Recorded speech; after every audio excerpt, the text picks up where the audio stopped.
पवित्र शास्त्रामध्ये असे अनेक लोक होऊन गेले, अनेक संदेश होऊन गेले की ज्यांनी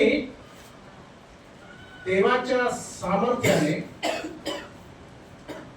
पुष्कळ अद्भुत कृत्ये केली आहेत. जुन्या करारामध्ये आम्ही पाहतो सुरुवातीपासून म्हणजे जे संदेश होऊन गेले त्या संदेशांनी परमेश्वराचं सार्वभौमत्व जाणून घेतलं, परमेश्वराचं सामर्थ्य जाणून घेतलं, त्या सार्वभौमत्वाचा त्या सामर्थ्याचा त्यांनी स्वीकार केला आणि त्याच्याद्वारे या पृथ्वी तलावर अनेक अद्भुत कृत्य त्या ठिकाणी केलेली आहेत. आणि त्या संदेशापैकी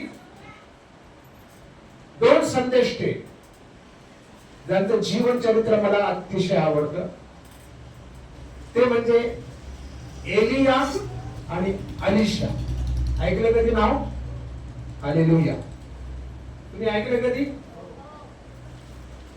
एलिया आणि अलिशा हे दोन अशा प्रकारचे संदेश होऊन गेले की ज्यांनी इस्रायल देशावर देवाच्या सामर्थ्याच्या द्वारे स्वतःच्या जीवनाचा एक विशेष असा प्रभाव टाकला.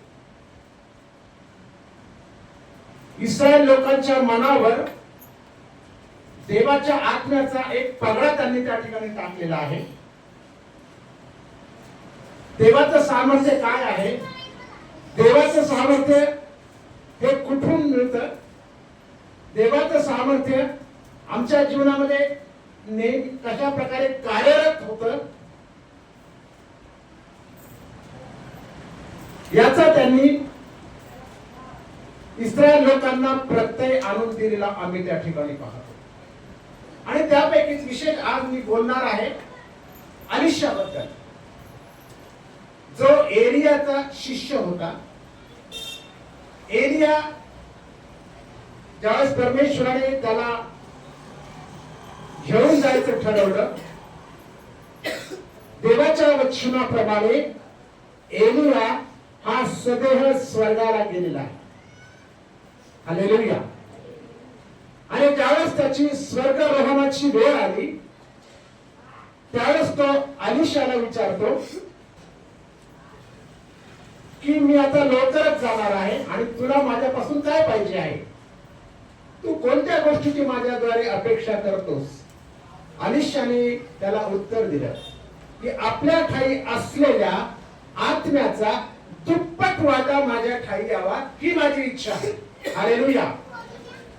त्याने पैसा मागितला नाही, त्याने धन मागितलं नाही, त्याने शारीरिक आरोग्य मागितलं नाही, त्याने जगातली कुठली गोष्ट आपल्या त्या गुरुला मागितली नाही, परंतु त्याने एकच गोष्ट मागितली की हे गुरुवर्य आपल्या ठाई असलेल्या देवाच्या आत्म्याचा दुप्पट वाटा मला मिळावा ही माझी मनापासून इच्छा आहे.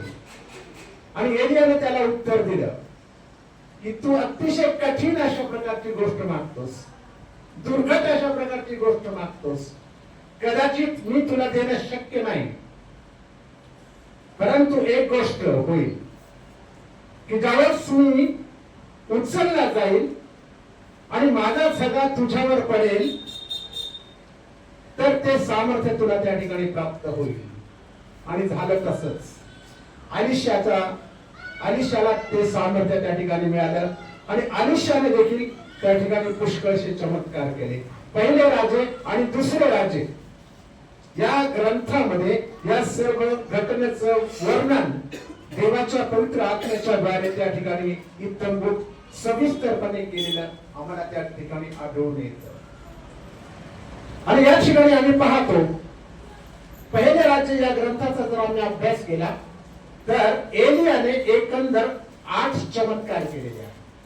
म्हणजे त्याचे 8 चमत्कार त्या ठिकाणी फक्त वर्णन केलेले आहेत. आपल्या सेवा कार्यामध्ये त्या कालखंडामध्ये त्याने हजारो चमत्कार केले असतील, परंतु त्याचं एक कार्य काय होतं, देवाने त्याचा कसा उपयोग केला हे दर्शवण्यासाठी पवित्र आत्म्याच्या द्वारे त्या ठिकाणी फक्त 8 चमत्काराची नोंद आपल्याला त्या ठिकाणी दिसते. अलिशाने आपल्या कारकिर्दीत किंवा दुसऱ्या राज्यामध्ये आम्ही पाहतो त्याने एकंदर 10 अद्भुत चिन्हे किंवा चमत्कार त्या ठिकाणी केलेले आम्ही पाहतो. थोडक्यामध्ये मी तुम्हाला सांगू इच्छितो. पहिला जो चमत्कार आहे दुसरे राजे याचा दुसरा अध्याय 13 आणि 14 वचन. त्या ठिकाणी आम्ही पाहतो की या अलिशाने यार्दन नदी तिचे 2 भाग त्या ठिकाणी केलेले आहेत किंवा दुभंगून त्याने घेतलेली आहे. दुसरा जो चमत्कार आहे दुसरे राजे याचा दुसरा अध्याय 19 ते 22 वचनामध्ये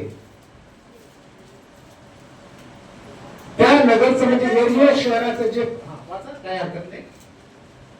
त्या नगरचे रहिवासी हा अलिशास म्हणाले, हो पहा हे नगर मनोहर स्थळी बसले आहे. हो हे आमच्या स्वामीस दिसतच आहे, पण येथले पाणी फार वाईट असल्यामुळे जमिनीत काही पिकत नाही. त्याने म्हटले, एक नवे पात्र मजकडे आणा व त्यात मीठ घाला. त्यांनी ते त्याचकडे आणले. मग तो पाण्याच्या झऱ्यानजीक गेला व त्यात ते मीठ टाकून म्हणाला, परमेश्वर म्हणतो, मी हे पाणी चांगले करीतो. यापुढे याने मृत्यू येणार नाही व पीक फुटणार नाही. अलिशाच्या या वचनानुसार ते पाणी चांगले झाले.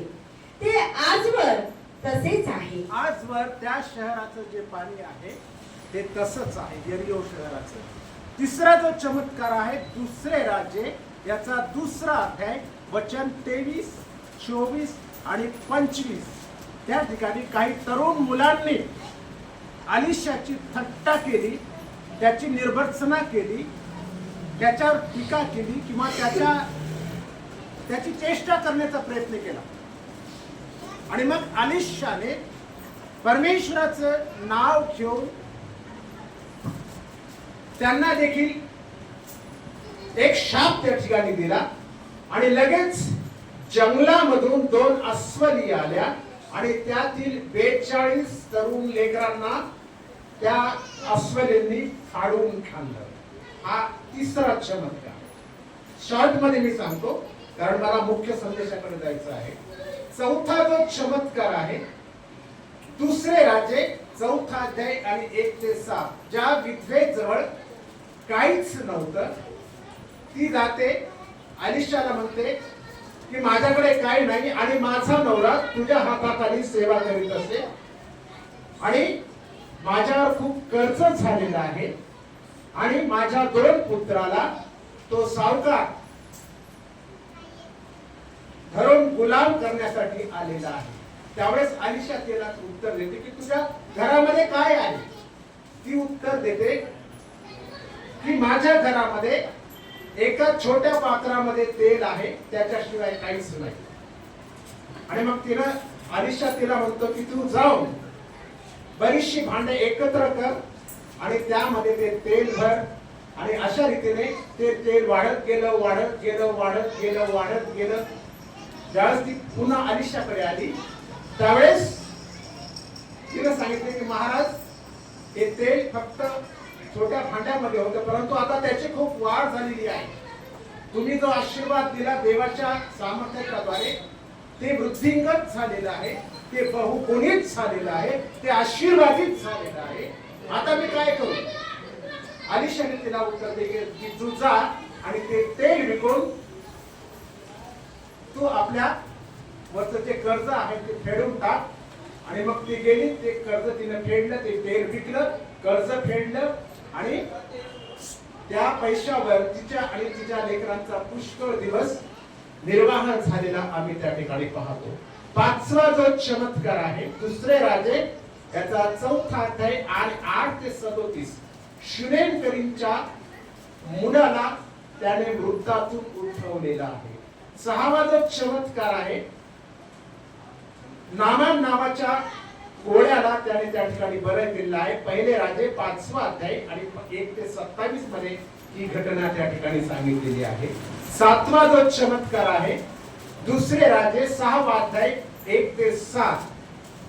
त्याने एका दासाची कुऱ्हाड लाकडे तोडता तोडता पाण्यामध्ये पडली, जी त्याने उसने मागून आणली होती. तो त्या ठिकाणी रडू लागला आणि तो दास म्हणाला की स्वामी, ती मी मागून आणली होती. अलिशाने फक्त एक लाकूड घेतलं आणि ज्या ठिकाणी ती कुऱ्हाड बुडाली होती तिथे त्याने ठेवलं, टाकून दिलं. ती कुऱ्हाड, लोखंडाची कुऱ्हाड आपोआप वर आली. हालेलुया. 8वा जो चमत्कार आहे, दुसरे राजे याचा 6वा अध्याय 8 पासून पुढची काही वचनं. एका तरुणाचे तो डोळे उघडतो आणि त्याला सांगतो की आपल्या भोवती देवाचं सैन्य उभं आहे.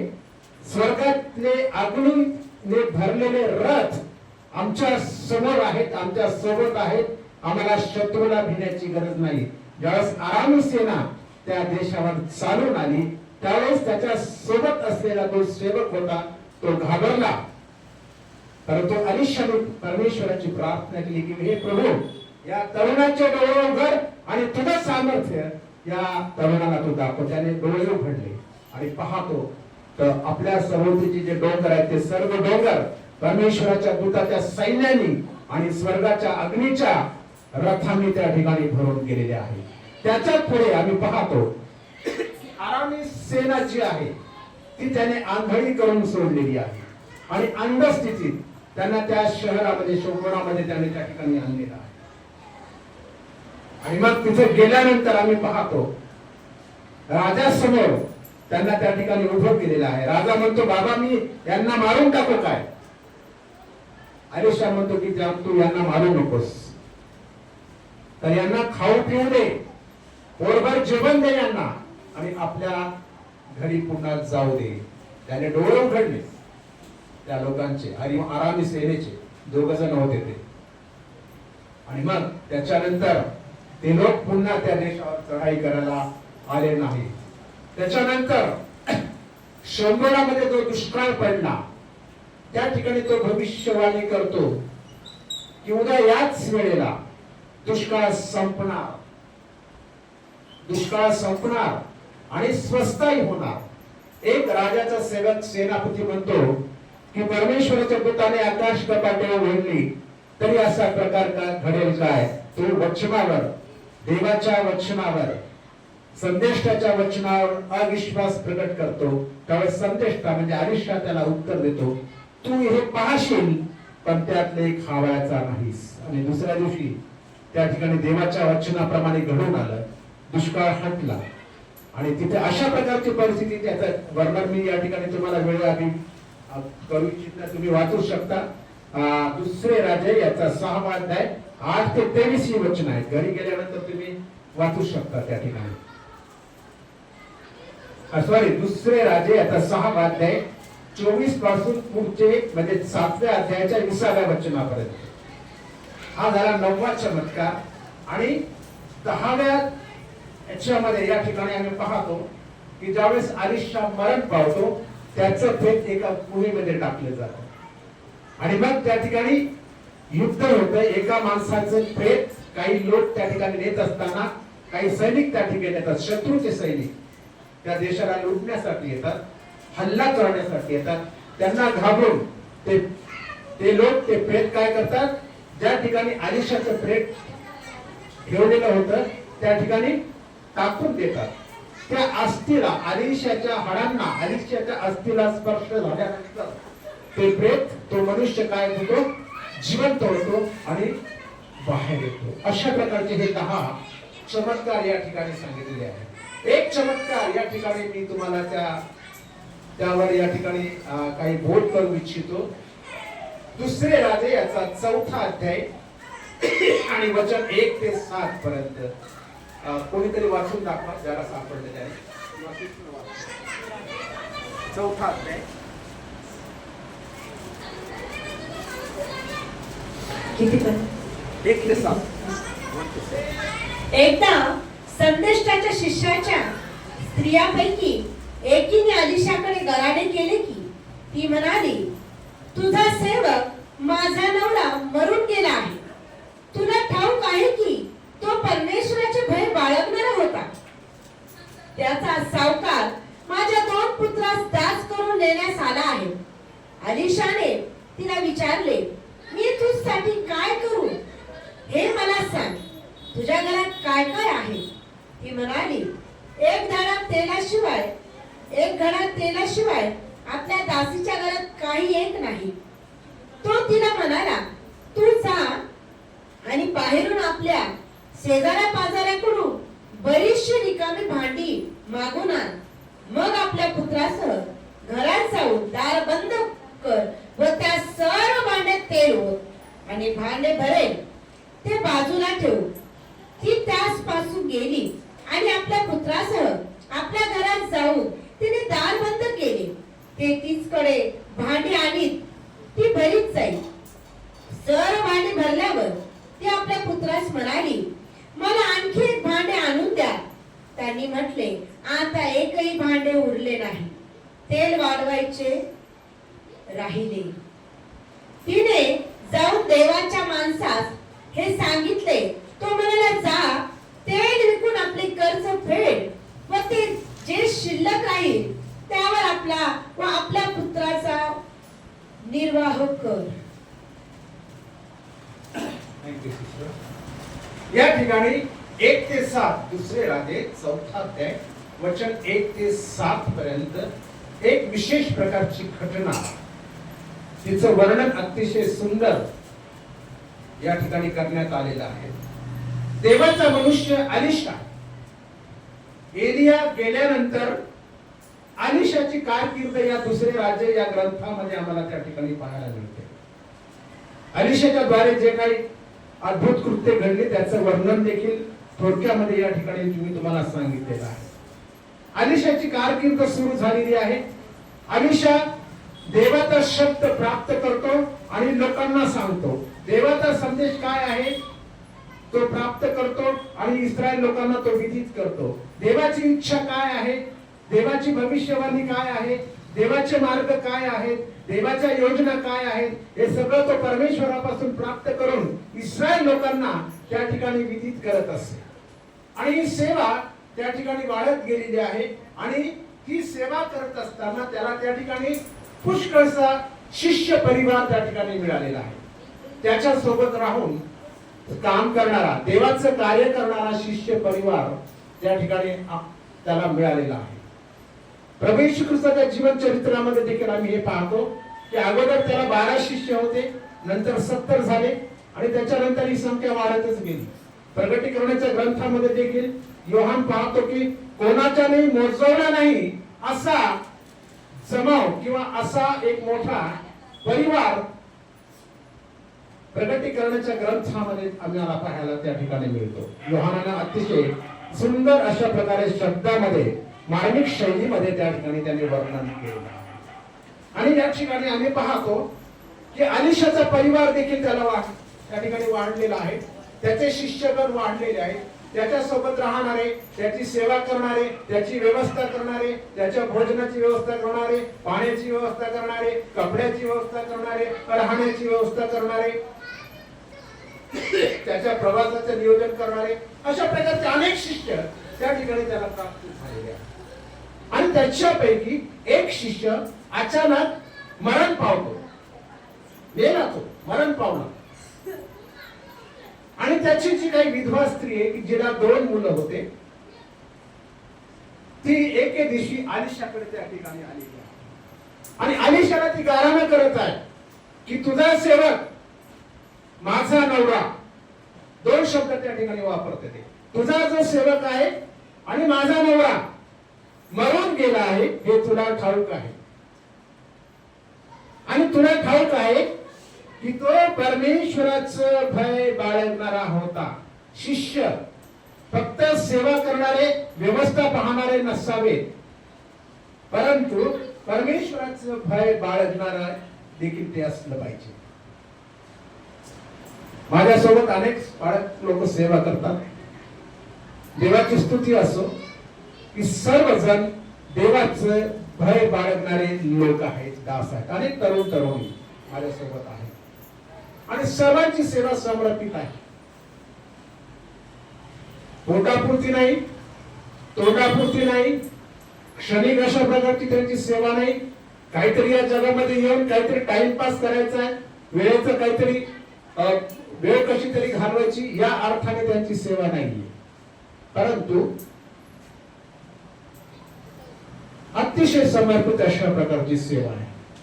आज सकाळीच माझ्या एका ज्युनियर पास्टरचा फोन आला की पास्टर आज सत्य काय नियोजन आहे, पण आज मी एका ठिकाणी जात आहे, तुम्ही जा. म्हणजे मी ज्या ठिकाणी जात आहे त्या लोकांचा मला फोन आला की त्यांच्यामध्ये काही प्रॉब्लेम आहे, येऊ नका पाळायचं, पण मी जाणार म्हणे, कारण तो प्रॉब्लेम काय आहे हे मला पाहिलं पाहिजे. माझ्याकडे गाडी नाही पाळायचंय, खरंच त्या पास्टरकडे अजून गाडी नाही, ती कोणाची तरी गाडी घेतात, रिक्षाने किंवा कधी कधी प्रसंग पडला तर पायी पायी जाऊन त्या ठिकाणी सेवा करतात. त्या ठिकाणी अशाच प्रकारचं आमचं एक चर्च आम्ही बांधलेलं आहे काही वर्षापूर्वी.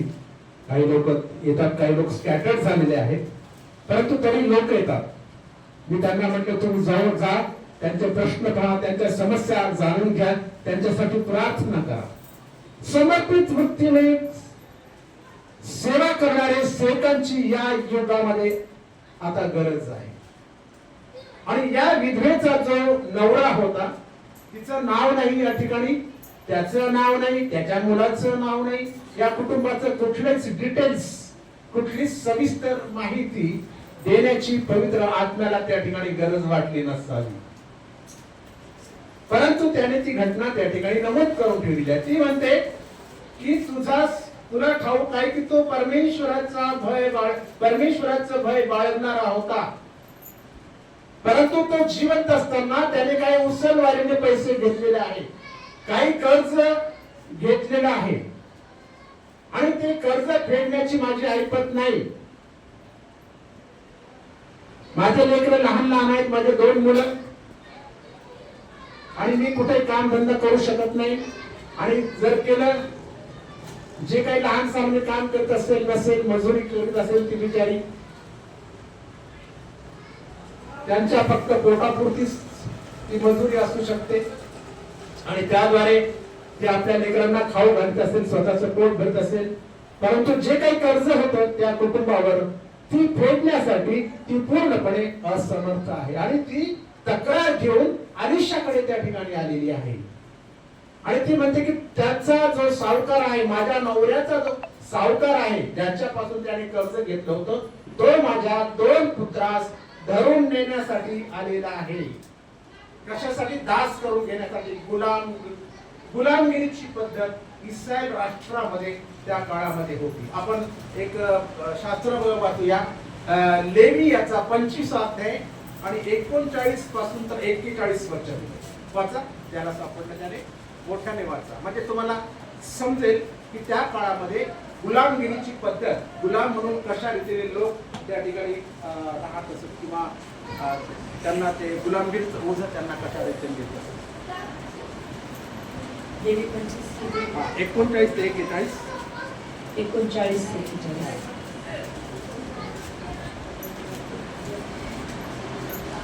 तुझा कोणी भाऊबंद तुझ्या समोर कंगाल झाला व त्याने स्वतःस तुला विकले तर त्यापासून दास्य करून घेऊ नको.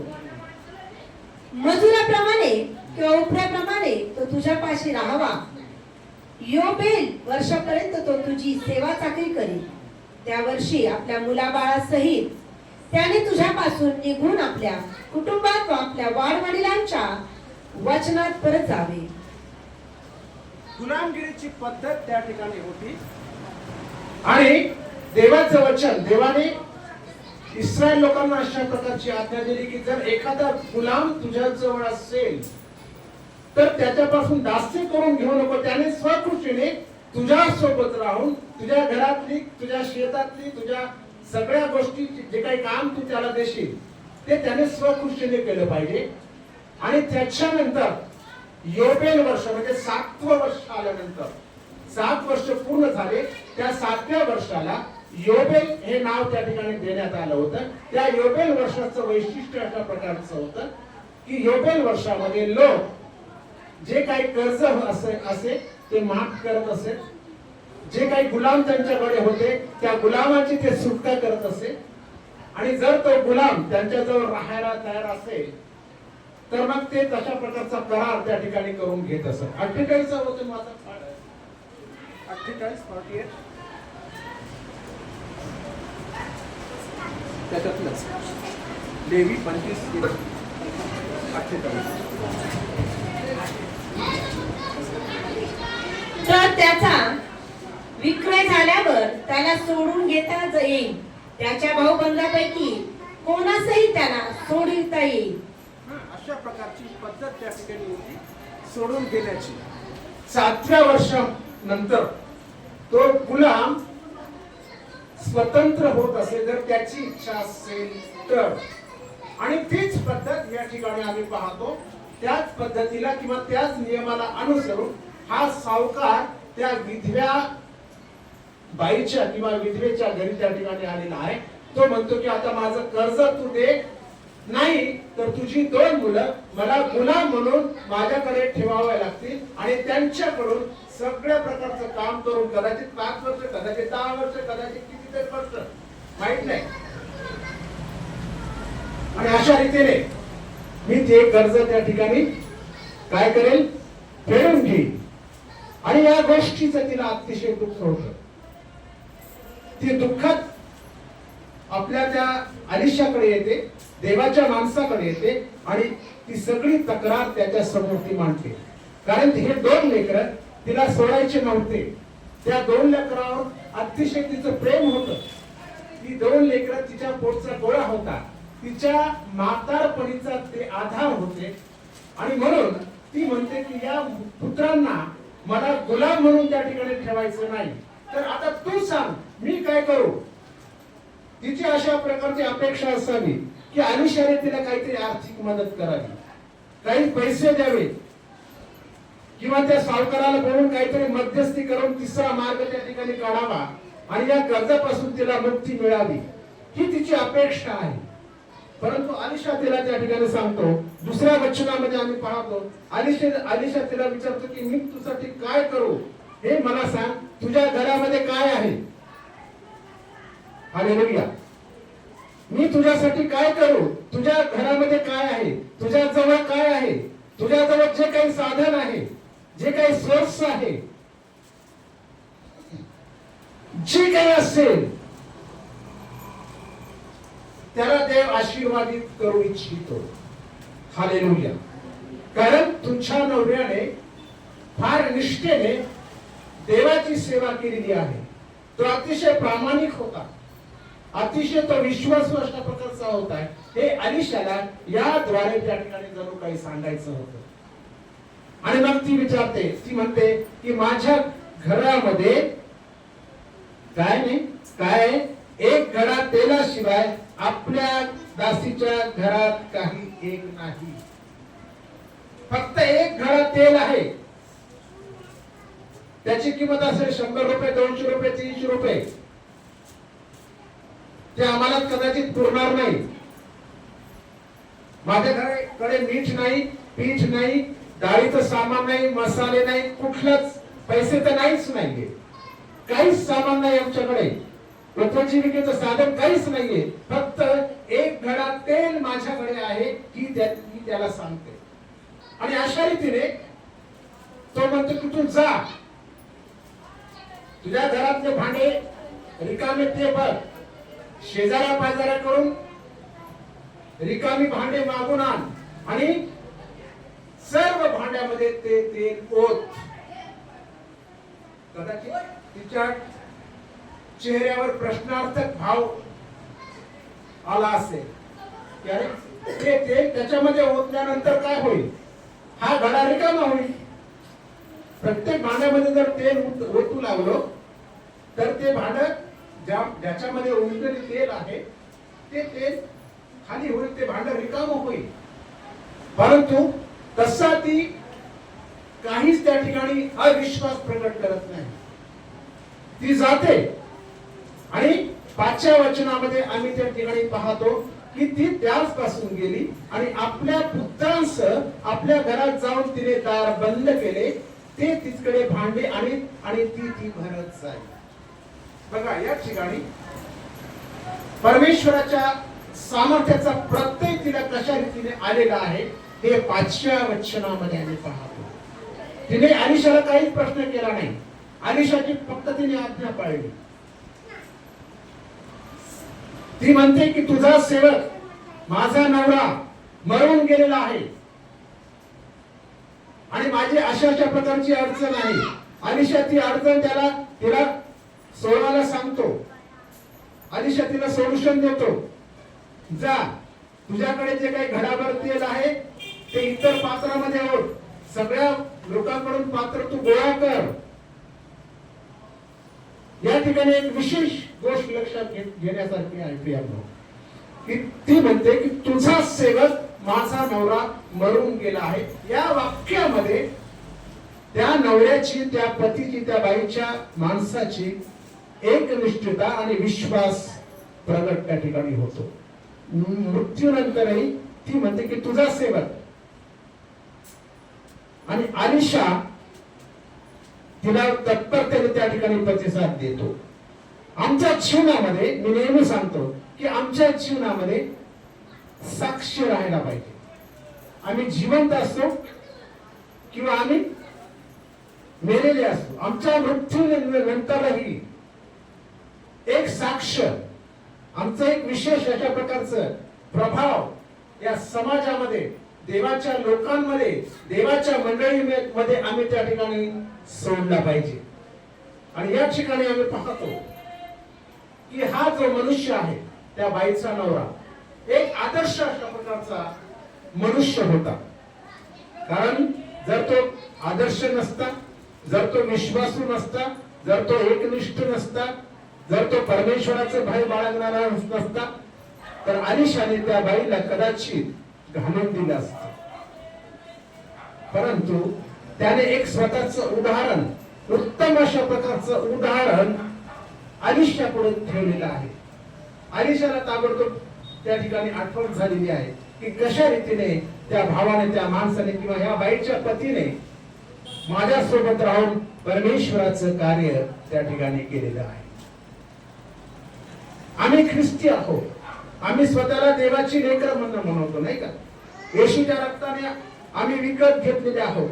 येशूने खंडणी देऊन आम्हाला विकत घेतलेला आहे. फार मोठी किंमत प्रभू येशू ख्रिस्ताला तुमच्या आणि माझ्यासाठी द्यावी लागली. मग आमचे साक्ष काय आहे? आमचा प्रभाव काय आहे? ज्या ठिकाणी आम्ही राहतो, ज्या गावामध्ये आम्ही राहतो, ज्या मोहल्ल्यामध्ये आम्ही राहतो, ज्या एरियामध्ये आम्ही राहतो, ज्या गल्लीमध्ये आम्ही राहतो, ज्या लोकांमध्ये आम्ही राहतो, त्यांच्या पुढे आमचा प्रभाव काय आहे? आमचं रेप्युटेशन काय आहे? आमची साक्ष काय आहे? याचं मनन आम्ही त्या ठिकाणी केलं पाहिजे. खूप महत्वाचं आहे. बघा 9व्या वचनाकडे, 4था अध्याय 9व्या वचनामध्ये बघा 8 आणि 9 या ठिकाणी मी वाचून दाखवतो. एके दिवशी असे झाले की अलिशा शुनेम येथे गेला. तेथे एक थोर स्त्री राहत होती. तिने त्यास आग्रह करून जेवावयास लाविले. पुढे तो त्या वाटेने जाई तेव्हा तेथे जेवावयास उतरत असते. ती आपल्या नवऱ्यास म्हणाली, ती थोर स्त्री श्रीमंत प्रकारची होती, गर्भ श्रीमंत ती होती, सगळं काही तिच्याकडे विपुल अशा प्रकारचं होतं. ती आपल्या नवऱ्यास म्हणते, हा पुरुष वारंवार या वाटेने जातो, हा कोणी देवाचा पवित्र माणूस आहे असे मला दिसते. अलिशाने सांगितलं नाही तिला की मी देवाचा सेवक आहे, मी एक संदेष्टा आहे, मी देवाचं कार्य करणारा मनुष्य आहे. परंतु त्याच्या अपीअरन्स वरून, त्याच्या वागण्यावरून, त्याच्या बॉडी लँग्वेज वरून तिने काढलं की हा कोणी देवाचा पवित्र माणूस आहे. फार सुंदर साक्ष आहे. परमेश्वराला आमच्याकडून हेच अपेक्षित आहे. रस्त्याने चाललेली ही कोण स्त्री आहे? येशूची स्त्री. रस्त्याने चाललेला हा मनुष्य कोण आहे? येशूचा माणूस जाता. मी माझं तुम्हाला सांगितलं होतं माझे उदाहरण, की माझ्या शाळेमध्ये घडलेलं उदाहरण. खिचडी पकवणारी बाई माझ्या पत्नीला विचारते, मॅडम तुमचे पती कोणीतरी देवाचा माणूस दिसतो. माहित नाही, ओळख नाही, बाळख नाही, नवीनच बदली झाली होती तिथे. आणि ती माझ्या पत्नीला त्या ठिकाणी म्हणतो की मॅडम, तुमचे पती रोज येतात, 3-4 दिवसापासून मी बघते, तुमचा पती कोणीतरी देवाचा मनुष्य आहे. ही ओळख पाहिजे. मी माझा म्हणजे याच्याने सांगत नाही, गर्वाने सांगत नाही, परंतु विनम्रतेने मला तुम्हाला सांगू द्या की एक साक्ष आमच्या जीवनाच्या द्वारे, ख्रिस्ती जीवनाच्या द्वारे लोकांपुढे त्या ठिकाणी पडणं गरजेचं आहे. लोकांना समजणं गरजेचं आहे. लोकांपुढे प्रभाव पडणं खूप गरजेचं आहे. लोकांनी म्हटलं पाहिजे की परमेश्वराचे लोक आहे. देवाच्या वचनामध्ये, मत्थ्याच्या ग्रंथामध्ये येशू ख्रिस्त म्हणते की तुमचा प्रकाश लोकांपुढे असा पडू द्या की त्यांनी तुमचे सत्कर्म पाहून स्वर्गीय पित्याचं गौरव केलं पाहिजे. हालेलुया. त्या ठिकाणी हेच झालेलं आहे. आणि मग ती स्त्री काय करते? अलिशाच्या सांगण्याप्रमाणे घरी जाते. घडाभर तेल तिच्याकडे आहे, काहीच नाही त्याच्याशिवाय, पैसा नाही, जड जीव आहे, जवारी तिच्याकडे काहीच नाही, अतिशय गरीब, रोज मोलमजुरी करणारी अशी ती स्त्री होती. आणि अतिशय खिन्न मनाने ती घरी जाते. परंतु अलिशाच्या सांगण्याकडे तिने लक्ष दिलेलं आहे. आणि ज्यावेळेस ती जाते, आपल्या पुत्राला म्हणते, आपल्या लेकरांना, आपल्या मुलांना म्हणते की जाऊन सगळे आपल्या शेजाऱ्या पाजाराचे भांडे मागून आणा. आणि ते तेल त्याच्यामध्ये ओतत जाते. पहिलं भांड भरतं, दुसरं भांड भरतं, तिसरं भांड भरतं. एका भांड्याच्या द्वारे किती भांडे भरले? कदाचित 50 असतील, 100 असतील, 200 असतील, 300 असतील. पूर्ण घरामधले जितकी भांडी मागून आणली होती, जितकी पात्र त्यांनी मागून आणली होती, ती सर्व भांडी त्या तेलाने भरून घेतली. फक्त तेल किती आहे? फक्त एक घडा. आता तो या साईजचा आहे का मोठ्या साईजचा आहे आपल्याला सांगता येणार नाही. 2 लिटरचा असेल, 3 लिटरचा असेल, कदाचित 5 लिटरचा असेल. परंतु त्याच्याद्वारे सर्व पात्र त्या ठिकाणी आशीर्वादित झालेली आहे. हालेलुया. सर्व पात्र ओसंडून वाहत आहे, ओव्हरफ्लो झालेली आहे. आपल्या पाण्याच्या टाक्या कशा भरतात माहिती? आताकडे आमच्याकडे पाणी आलं होतं. माझ्या शेजारी लोखंडे साहेब राहतात. वर गेले ते आणि त्यांनी वरून मला फोन केला की ब्रदर, पास्टर तुमची जी टाकी आहे ओव्हरफ्लो होते, तुमची मोटर बंद करा. ओव्हरफ्लो म्हटलं, ओव्हरफ्लो होते. हा, हे देवाचा ब्लेसिंग आहे म्हटलं आपल्यासाठी. हालेलुया. ओव्हरफ्लो, अबंडंट ज्याला म्हणतो, विपुलतेचं प्रदर्शन या विधवा स्त्रीच्या घरामध्ये परमेश्वर त्या ठिकाणी करत आहे. विपुल झालेला आहे, अबंडंट.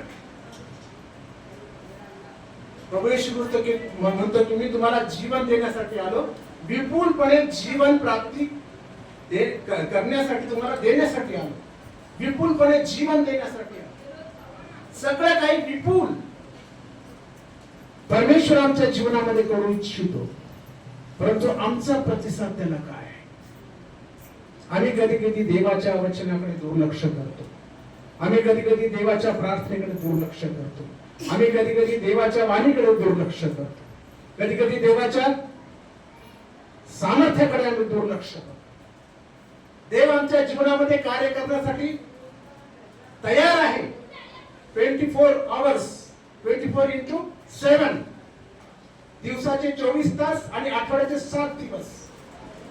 परमेश्वर म्हणतो की तू मला हाक मार म्हणजे मी तुला उत्तर देईल आणि तुला ठाऊक नाही अशा मोठ्या आणि गहन गोष्टी मी तुला सांगेन. परंतु आमचा रिस्पॉन्स त्याप्रती काय आहे? कधी कधी आम्ही रिस्पॉन्स देत नाही. कधी कधी आम्ही देवाच्या वाणीकडे दुर्लक्ष करतो.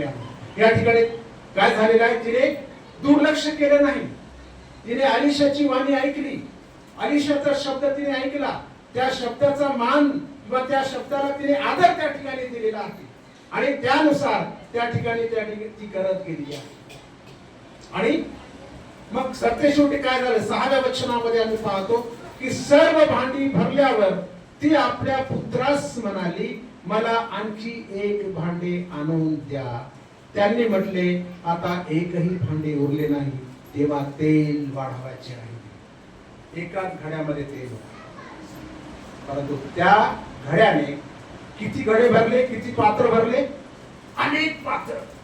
50 असतील, 100 असतील, 150 असतील, 200 असतील, पूर्ण घरभरामध्ये पूर्ण घरामध्ये ते पात्र त्यांनी ठेवलं आणि ती स्त्री प्रत्येक पात्रामध्ये तेल ओतत गेली ओतत गेली ओतत गेली. आज तुम्हाला हेच करायचं आहे. जी रिकामी पात्र तुमच्या अवतीभोवती आहेत प्रियांनो, पात्र समजतं ना, तुमच्या अवतीभोवती अनेक पात्र आहेत. त्या पात्रांना तुम्हाला या पवित्र मंदिरामध्ये आणायचं आहे. हालेलुया. ती पात्र देवाच्या वचनाच्या द्वारे तुम्हाला भरायची आहे. वचनाचं तेल त्या पात्रामध्ये भरायचं आहे. सुवार्तेचं तेल त्या पात्रामध्ये भरायचं आहे. प्रार्थनामय जीवनाचं तेल त्या पात्रामध्ये भरायचं आहे. त्यासाठी तुम्हाला पाचारण झालं. तुम्ही उगाच इथे आला नाहीत. कुणीतरी बोलावलं, सिस्टरने तुम्हाला आमंत्रित केलं, कोणीतरी घरच्या लोकांनी तुम्हाला जा म्हणून सांगितलं, त्यासाठी तुम्हाला या ठिकाणी आला नाही. देवाचा एक विशेष अशा प्रकारचा हेतू तुमच्या जीवनाबद्दल आहे की तुम्हाला ती पात्र, जी पात्र ख्रिस्ता विना जीवन जगत आहे, ज्यांच्या जी पात्र रिकामी आहे, ज्यांच्या हृदयामध्ये जीवनामध्ये त्यांच्या आयुष्यामध्ये कसलीच आशा नाहीये, आशाहीन जीवन ते जगत आहे, ख्रिस्ता विना अंधकारामध्ये जीवन जगत आहे, ज्यांच्या आयुष्यामध्ये निराशेचा धूर आहे, निराशा कसली आशा त्या ठिकाणी नाही, मरणाच्या पंथास ते लागलेले आहे, नाशाच्या पंथास ते लागलेले आहे, व्यसनाच्या मार्गावर ते लागलेले आहे. भयानक अशा प्रकारच्या गोष्टी त्यांच्या जीवनामध्ये आहेत. त्यांचं वर्णन मी इथे करू इच्छित नाही. अनेक पापामध्ये ते गुरफटलेले आहेत. त्यांचं जीवन ख्रिस्ताविना रित झालेलं आहे, रिकाम झालेलं आहे. ते पात्र, ती लोक तुम्हाला या पवित्र मंदिरामध्ये आणायचे आहेत आणि त्यांना देवाच्या वचनाच्या द्वारे त्यांचं आयुष्य, त्यांचं ते पात्र, त्यांचं हृदय तुम्हाला भरायचं आहे. ही जबाबदारी तुमची आहे. तुम्ही उगाच आला नाही या ठिकाणी. तुमच्या जीवनाबद्दल देवाची एक विशेष अशा प्रकारची चांगली योजना आहे. इर्मयाचा 29वा अध्याय 11 वचनामध्ये देव म्हणते की तुमच्यासाठी जे माझे संकल्प आहेत ते तुमच्या हिताचे आहेत, तुमच्या चांगल्यासाठी आहे. तुमचं चांगलं कार्य व्हावं माझी इच्छा आहे. तुमच्या जीवनाच्या द्वारे लोक बदलावेत अशी माझी इच्छा आहे. तुमच्या जीवनाच्या द्वारे अंधारात असलेले लोक प्रकाशात यावेत ही माझी इच्छा आहे. तुमच्या जीवनाच्या द्वारे जे लोक नाशाकडे जात आहेत ते लोक माझ्या वधस्तंभाच्या पायथ्याशी यावेत, त्यांनी माझा स्वीकार करावा, त्यांनी सार्वकालिक जीवन प्राप्त करावे ही माझी इच्छा आहे. ती पात्र रिकामी पडलेली आहे. त्या बाईने तेच केलेलं आहे. भरत गेली, भरत गेली, भरत गेली, भरत गेली. प्रत्येक पात्र तिने त्या ठिकाणी भरलेलं आहे. सत्य शेवटी ती आपल्याला मुलांना म्हणते की मला आणखीन पात्राची गरज आहे. ती मुलं म्हणतात आम्ही सगळ्या शेजाऱ्याकडून पात्र आणलेली आहे, आता एकही पात्र शिल्लक नाही. एकही पात्र शिल्लक नाही. सर्व पात्र भरून गेलेली आहे. आणि मग तेल वाढवायचं आहे. सर्व तुमच्या घरामध्ये, तुमच्या घराच्या आसपास कमीत कमी 2 रिकामी पात्र आहेत. हे मी ठामपणे सांगू इच्छितो की ज्यांनी येशू ऐकला नाही, ज्यांना येशू माहित नाही आणि माहित असेल तर त्यांनी येशूचा अद्याप स्वीकार केला नाही, असे लोक आहेत तुमच्या अवतीभोवती. त्यांना घेऊया. त्यांचं जीवन वचनाच्या तेलाने भरा. प्रार्थनामय जीवनरूपी तेलाने त्यांचं जीवन भरा. पवित्र आत्म्याचं तेल त्यांच्या जीवनामध्ये, त्यांच्या त्या पात्रामध्ये तुम्ही होता. त्यांच्यासाठी प्रार्थना करा. त्यांना घेऊया. त्यांना येशू सांगा. तुम्ही कुठे असा, तुमचं काम कुठले असा. अनेक लोक त्या ठिकाणी आहेत, ज्या ठिकाणी तुम्ही काम करता, ज्या ठिकाणी तुम्ही राहता, त्या ठिकाणी अशा प्रकारचे अनेक रिकामे पात्र पडलेले आहेत की जे नाशाच्या मार्गाने चाललेले आहेत. त्यांचा नाश होत आहे. ज्ञान नाही, प्रभू येशूचं ज्ञान नाही. आणि म्हणून होशेयाच्या ग्रंथामध्ये 4 अध्याय 6व्या वचनामध्ये तो म्हणतो की ज्ञानाच्या अभावी माझ्या लोकांचा नाश झालेला आहे. तुम्हाला प्रभू येशू कळालेला, तुम्ही येशूचे आता लेकरू झालेला आहात. येशूच्या सार्वकालिक जीवनाच्या त्या वाटेवर तुम्ही आता चालत आहात. परंतु ज्यांना येशूच कळाला नाही त्यांच्याबद्दल काय, ती जबाबदारी तुमची आणि माझी आहे की ज्यांना येशू कळला नाही, ज्यांचं पात्र रिकाम आहे, ज्यांचं जीवन रिकाम आहे, जे लोक ख्रिस्ताविना जगत आहे, त्यांना इथं आम्हाला आणायचं आहे. त्यांना येशूच्या बदस्तंभाकडे आम्हाला आणायचं आहे आणि त्यांच्या जीवनामध्ये येशू रूपी तेल आम्हाला त्या ठिकाणी भरायचं आहे की ते तेल ओसंडून भरलं पाहिजे, ओसंडून आलं पाहिजे, विपुलतेने त्याच्यामधून वाहिलं पाहिजे. जीवनाची नदी तुमच्या द्वारे वाहिलीच पाहिजे, परंतु त्याच्याद्वारे देखील ती वाहिली पाहिजे की जेणेकरून अनेक लोकांचं त्या ठिकाणी तारण होईल. काही वर्षापूर्वी एक पुस्तक मी वाचलं, कदाचित मी सांगितलं की नाही. त्या पुस्तकामध्ये एक लेख होता, सर्वे केला होता आणि त्यांनी अशा प्रकारचा एक सर्वे केला होता की भारत देशामध्ये रोज लाखो लोक मरतात. 50,000 मरत असतील, 1,00,000 मरत असतील, 2,00,000 मरत असतील, माहित नाही. पूर्ण आता भारत देशात जवळपास 144 करोड लोकसंख्या झालेली आहे आपली. 50,000 मरत असतील, 1,00,000 मरत असतील, 1,50,000 मरत असतील, माहित नाही. परंतु त्याने असा सर्वे केला की त्या 1,00,000 मृतांमध्ये 25,000 असे लोक आहेत ते ख्रिस्ताविना मरत आहेत. येशू ख्रिस्ताची सुवार्ता ऐकल्या वाचून ते मरत आहेत. म्हणजे त्यांचा नाश, त्यांचा आत्मा कुठे चाललेला आहे? नरकामध्ये. कारण ख्रिस्ताची सुवार्ता त्यांना माहित नाही. त्यामध्ये व्यसनाधीन लोक आहेत, त्यामध्ये व्यभिचारी लोक आहेत, त्यामध्ये मूर्तीची पूजा करणारे लोक आहेत, त्यामध्ये जादूटोणा करणारे लोक आहेत, ख्रिस्ताला न ओळखणारे लोक. कोणाची जबाबदारी आहे? तुमची आणि माझी. तुमच्यावरती ओझं टाकलेलं आहे प्रभूने. स्वतःपुरतं सीमित राहू नका, स्वतःपुरतं मर्यादित राहू नका. प्रिय बहिणींनो आणि भावांनो, एक जबाबदारी घ्या, एक दृष्टांत घ्या. देवाच्या वचनामध्ये असं सांगितलंय की दृष्टांत नसेल तर लोक अनावर होतात, म्हणजे लोक नाश पावतात. इंग्रजी बायबल मध्ये पेरिश हा शब्द वापरलेला. पेरिश म्हणजे नाश होणे. ज्याला दृष्टांत नाही तो नाश पावतो. एक दृष्टांत आपल्या डोळ्यापुढे ठेवा. आज घरी गेल्यानंतर ती प्रार्थना करा, संध्याकाळी प्रार्थना करा, कदाचित रात्री 12 वाजता उठून ती प्रार्थना करा की प्रभू मला एक दृष्टांत दे, मला एक दर्शन दे. तुझे लोक जे तुझ्या विना मरत आहेत, जे रिकामी आहेत, रिकामी पात्र बनलेले आहेत, रिकामी भांड्यासारखं आपलं जीवन जगत आहे, त्या लोकांना मला तुझ्याकडे आणायचं आहे. त्यांच्यामध्ये तुझं वचनरूपी तेल मला भरायचं आहे, तुझं प्रार्थना रूपी तेल मला भरायचं आहे, तुझ्या पवित्र आत्म्याचं तेल मला त्यांच्यामध्ये भरायचं आहे. हालेलुया.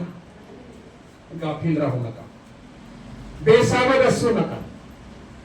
10 कुमारीपैकी 5 कुमारी शहाण्या होत्या. त्यांनी काय केलं? तेल, दिव्यामध्ये तेल घेतलं आणि सोबतही घेतलं. परंतु 5 कुमारी त्यांनी फक्त दिव्यामध्येच तेल घेतलं आणि ज्यावेळेस वर आला दिवे विझवू लागले आणि मग त्या काय म्हणतात? तुमच्यातलं तेल 5 शहाण्याला म्हणतात की तुमच्यातलं काही तेल आम्हाला द्या. त्यांनी उत्तर दिलं की आम्ही जर तुम्हाला दिलं तर कदाचित ते तुम्हालाही पुरणार नाही, आम्हालाही पुरणार नाही. तुम्ही जाऊन बाजारात विकत घ्यावे, हे तुमच्यासाठी योग्य आहे. बाजारात गेल्या त्या, इकडे वर आला, वराने त्यांना आत घेतलं आणि दार बंद झालं. बाजारातून तेल आणेपर्यंत दार बंद झालं. त्या दार ठोठावतात, उघडा, आमच्यासाठी दार उघडा, आम्ही वराला सामोर आलो आहोत, वराचं स्वागत आम्ही करू इच्छितो. आतून उत्तर मिळालं की मी तुम्हास ओळखीत नाही. तेल तुमच्यामध्ये असू द्या की ते तेल तुम्हाला लोकांना देता येईल, रिकाम्या पात्रामध्ये ते तुम्हाला भरता येईल. ज्या ठिकाणी तुम्ही आहात ते वचनरूपी तेल रिकाम्या पात्रामध्ये टाका. लोकांना सांगा, येशू ख्रिस्ताबद्दल लोकांना सांगा. शांत राहू नका, बसू नका, कारण दिवस वाईट आहेत. देवाचं वचन सांगते की संधी साधून घ्या, कारण दिवस वाईट आहे. उद्या काय होईल हे मला सांगता येत नाही. आणि म्हणून या ठिकाणी आम्ही पाहतो की या अलिशा संदेष्टाने जे त्या स्त्रीला सांगितलं, जी आज्ञा दिली, त्या आज्ञेवर हुकूम ती करत गेली आणि शेवटी तिच्या जीवनामध्ये काय झालं, विपुलतेचा आशीर्वाद तिला प्राप्त झाला. सर्व पात्र भरलेली आहे. आणि ती म्हणते, तिने जाऊन देवाच्या माणसास हे सांगितले की महाराज सगळी पात्र त्या ठिकाणी भरलेली आहे, आता एकही पात्र शिल्लक नाही, एकही पात्र माझ्या द्वारे आता शिल्लक राहिलेलं मला त्या ठिकाणी दिसत नाही. सर्व पात्र माझ्या जीवनाच्या द्वारे मी भरलेली आहे. ज्यावेळेस ख्रिस्त येईल, ख्रिस्ताचा न्याय तुमच्या समोर येईल, ख्रिस्त न्यायाधीश म्हणून तुम्हाला त्या ठिकाणी तुमच्या समोर उभा राहील, त्यावेळेस तो तुम्हाला विचारेल की तुझ्या जीवनाच्या द्वारे किती पात्रांना तू भरलेला आहेस, किती पात्र तुझ्या जीवनाच्या द्वारे आशीर्वादित झालेली आहे, किती पात्र तुझ्या जीवनाच्या द्वारे देवाच्या राज्यामध्ये आलेली आहे, किती पात्र तुझ्या जीवनाच्या द्वारे अंधारातून प्रकाशात आलेली आहे, किती पात्रांना तुझ्याद्वारे ख्रिस्ताचा प्रकाश प्राप्त झालेला आहे, किती पात्र तुझ्याद्वारे सार्वकालिक राज्याकडे येत आहे. ते एक दिवस प्रभू येशू ख्रिस्त तुम्हाला आणि मला विचारणार. आणि म्हणून रिकाम बसू नका. तुमचं जसं पात्र त्या ठिकाणी भरलेलं आहे, त्या पात्राच्या द्वारे दुसरे पात्र भरत चाल. ते पात्र इथे आणा. तुमच्याकडून जर होत नसेल, ते पात्र इथे आणा. त्यांना या देवाच्या वचनाच्या द्वारे त्यांचं जीवन भरून टाका. प्रार्थना जीवनाच्या द्वारे त्यांचं जीवन भरून टाका. पवित्र आत्म्याच्या द्वारे त्यांचं जीवन त्या ठिकाणी भरून टाका. आणि तो आशीर्वाद तुम्हाला त्या ठिकाणी प्राप्त होईल. आणि सत्य शेवटी प्रभू येशू ख्रिस्त तुम्हाला म्हणणार, शाबास भल्या आणि विश्वासू दासी, शाबास भल्या आणि विश्वासू दासा.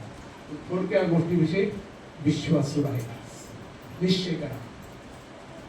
इथून पुढच्या रविवारपासून ज्या वेळेस मी या ठिकाणी माझ्यासोबत एक नवीन व्यक्ती, जिचं जीवन रिकाम आहे, जिचं जीवन तुटलेलं आहे, जिचं हृदय भंगलेलं आहे, जिच्या जीवनामध्ये अंधार आहे, जिच्या जीवनामध्ये स्वार्थाचा प्रकाश नाही, जिच्या जीवनामध्ये येशू नाहीये, अशा व्यक्तीला मी इथे घेऊन येईन आणि तिला मी येशूच्या द्वारे भरून टाकेन.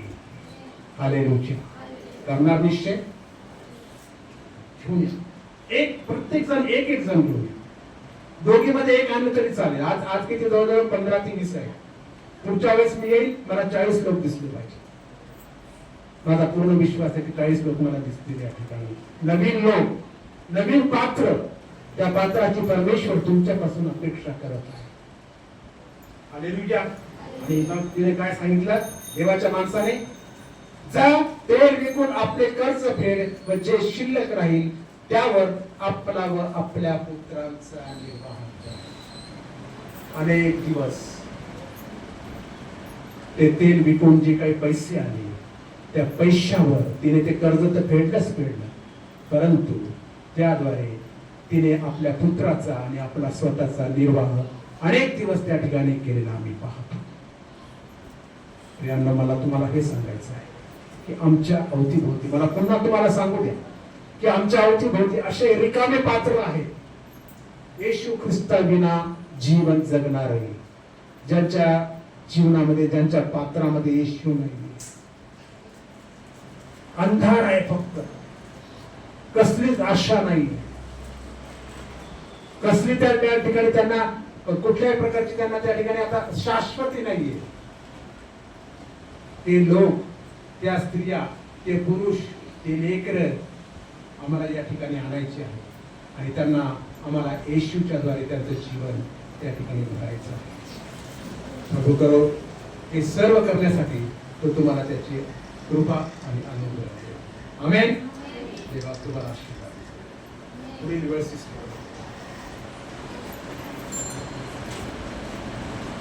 आपण डोळे बंद करू.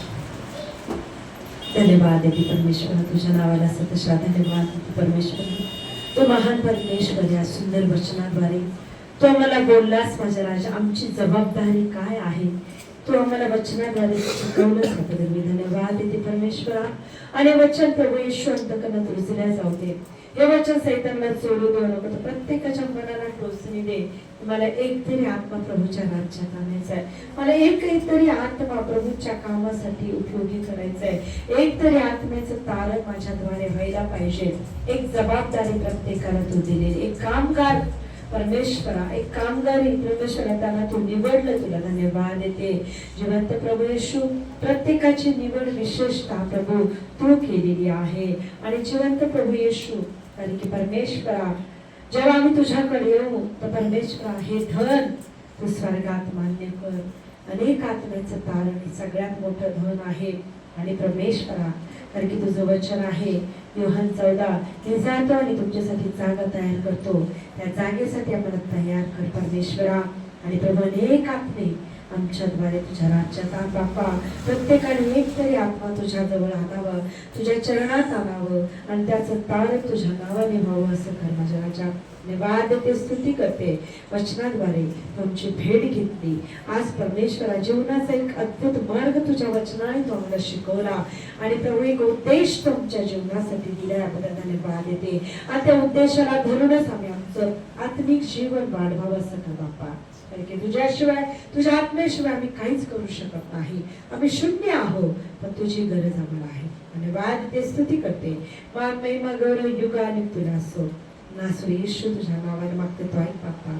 आमेन, आमेन.